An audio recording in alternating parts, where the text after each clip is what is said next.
Welcome to Applied Isosceles Triangles. Now for this one, it says find the measure of angle JLK. Wait a second, from J to K to L, and I think I even said that backwards, from angle JKL. Alright, now, and this is actually going to advise us to use the exterior angle theorem. Okay, so let's go ahead and start tackling this problem right now if we possibly can. Okay, so when we want to find JKL, you'll notice something. You'll actually notice that this whole angle of JKL can be divided into two subparts. One, this one right here, and two, let's use a little funky color, this one right there. So I'm using the orange for the whole angle, the purple for the left angle, and the green for the right angle. Well, let's even break this down into triangles.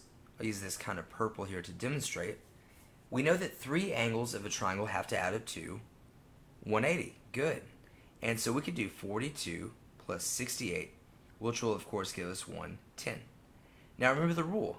You always take two angles and you subtract them from 180 when dealing with triangles. We know that 180 minus 110 is very easy. That is 70 degrees. So check it out. We've already found half of the angle that we're looking for. Now let me switch on over to this green, and I want you to notice something. You could get into this right triangle by saying, you know what, this is a straight line, and I can do 180 minus 68, and that will of course give me 112. But I want you to do something a little bit more advanced. Remember, your exterior angle will add up to be your two remote interior angles. And also notice how this is an isosceles triangle. That means that this base angle and that base angle, they must both be congruent.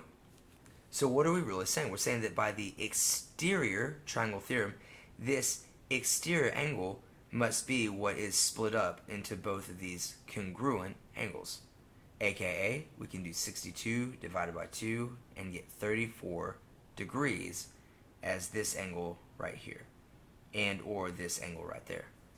Now if you will recall, we are looking for angle JKL, and so if we add up these two angles that we found, 70 plus 34, well, we will get 104 degrees, which is going to be the answer to this problem.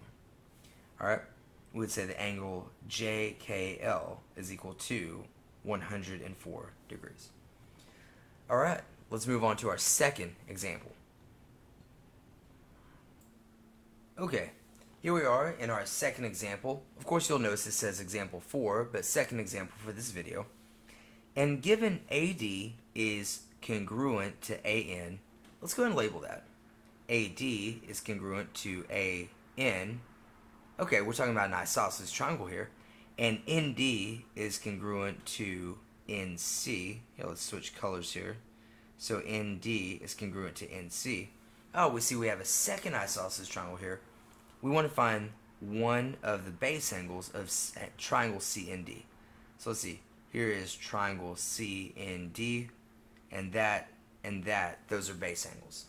If we can find those, we know the problem. Okay, now let's see what we're given. We're given the angle DAN is 38 degrees. So D to A to N, we'll say, okay, that is 38 degrees. And I even want you to notice it is the vertex of that original isosceles triangle. Well, we should know this. When given the vertex, we'll simply do 180 minus 38, which will give us 142 degrees. And in order to get to our base angles, well, we know that we have to divide that by 2. So 142 divided by 2 will give us 71 degrees.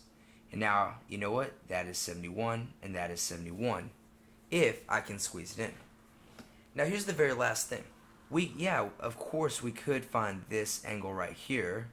However, remember, this 71 degrees is an exterior angle to this triangle, and so we can simply divide 71 by 2, and it will give us our base angles.